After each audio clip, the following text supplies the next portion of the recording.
दिल्ली के प्रशांत विहार में धमाके से हड़कंप, एनआईए कर रही जांच। दिल्ली के प्रशांत विहार में धमाका हुआ है। स्थानीय लोगों ने धमाके की आवाज सुनी। जानकारी पुलिस को दी गई है। फायर ब्रिगेड और पुलिस टीम घटनास्थल पर पहुंच गई है। मौके पर राष्ट्रीय जांच एजेंसी यानी एनआईए पहुंच गई। धमाका किस कारण हुआ है, इसकी जानकारी जुटाई जा रही है। धमाके में ऑटो चालक घायल हुआ है। धमाका होते ही इलाके में सफेद धुएं का गुबार दिखाई दिया।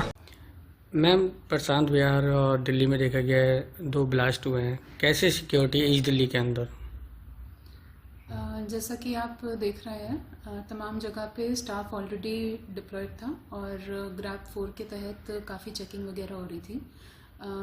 उसके अलावा हमने अपने जितने भी मार्केट एरियाज़ हैं या हेवी फुटफॉल के एरियाज़ हैं, वहाँ पर इमीडिएटली स्टाफ डिप्लॉय किया है और वहाँ पे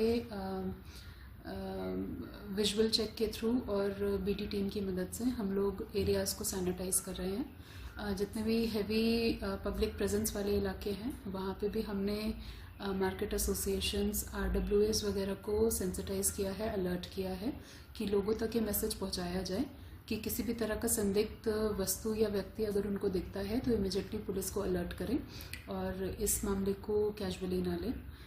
उसके अलावा अपनी तरफ से हम पूरी कोशिश कर रहे हैं कि जितना ज़्यादा से ज़्यादा सिक्योरिटी चेकिंग हम कर सकें और इस तरह का इंसिडेंट को रूल आउट कर सकें, वो हम कर रहे हैं। क्या मैम बस अड्डे पे भी ऐसी चेकिंग चल रही है? आनंद विहार बस अड्डा भी लगता है? जी, आनंद विहार बस अड्डा ईस्ट डिस्ट्रिक्ट में ही आता है।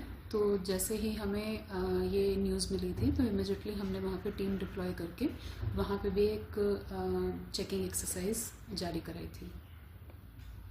अमित शाह के घर से चंद किलोमीटर दूर हर तरफ हो रही शर्मनाक घटनाएं, डरे हुए हैं राजधानी के लोग। जमकर बरसे केजरीवाल। आम आदमी पार्टी के राष्ट्रीय संयोजक और दिल्ली के पूर्व मुख्यमंत्री अरविंद केजरीवाल आज दोपहर एक महत्वपूर्ण मुद्दे पर प्रेस वार्ता की है। प्रेस वार्ता के दौरान केजरीवाल ने गृह मंत्री अमित शाह पर जमकर हमला बोला है। उन्होंने कहा है कि अमित शाह के घर से चंद किलोमीटर दूर तोड़फोड़ की घटनाएं हो रही हैं, लेकिन इसके बावजूद भी ये सभी चुप्पी साधे हुए हैं। पिछले 1.5-2 साल से दिल्ली के अंदर कानून व्यवस्था पूरी तरह से चरमराती जा रही है।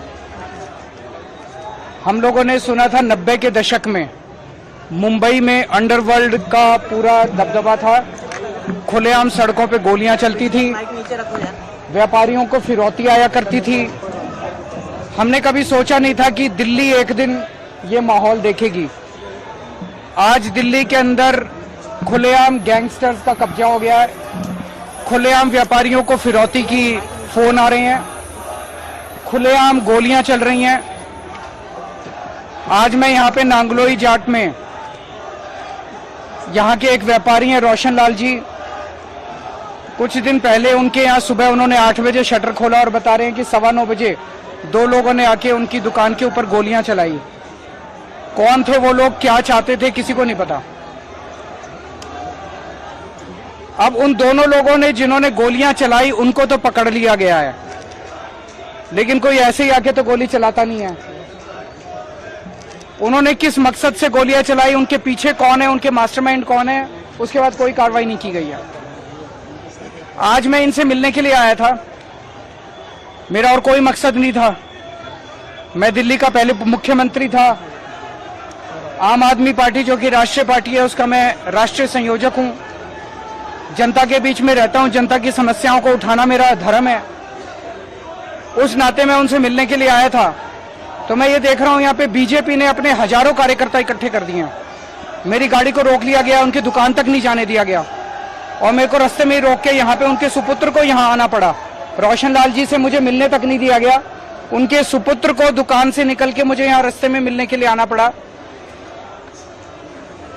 इस सबके लिए जिम्मेदार कौन है?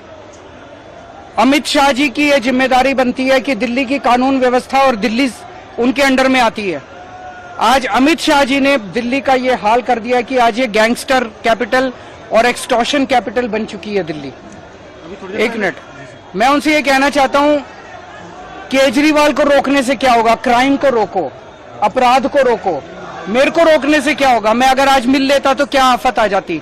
आप क्या छुपाने की कोशिश कर रहे हो कि केजरीवाल को रोशन लाल जी की दुकान तक नहीं जाने दे रहे?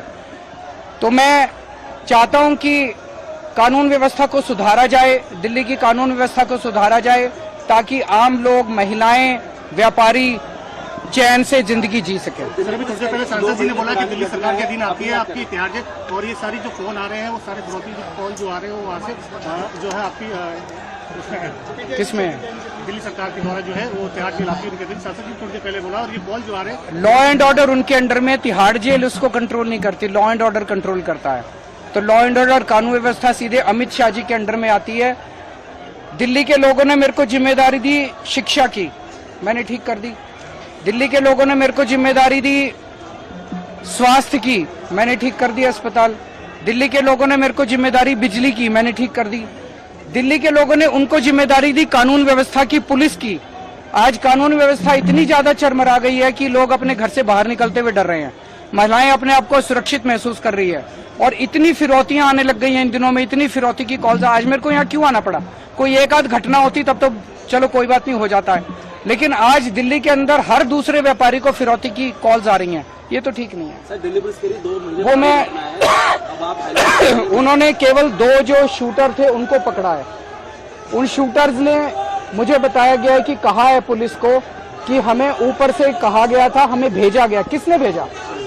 मास्टरमाइंड को क्यों नहीं पकड़ा गया अभी तक? तो इसका मतलब तो लीपापोती की जा रही है, केस को बंद करने की कोशिश की जा रही है, असली मुजरिमों को नहीं पकड़ा जा रहा। अगर असली मुजरिमों को नहीं पकड़ा जाएगा तो फिर तो ये बढ़ेगी।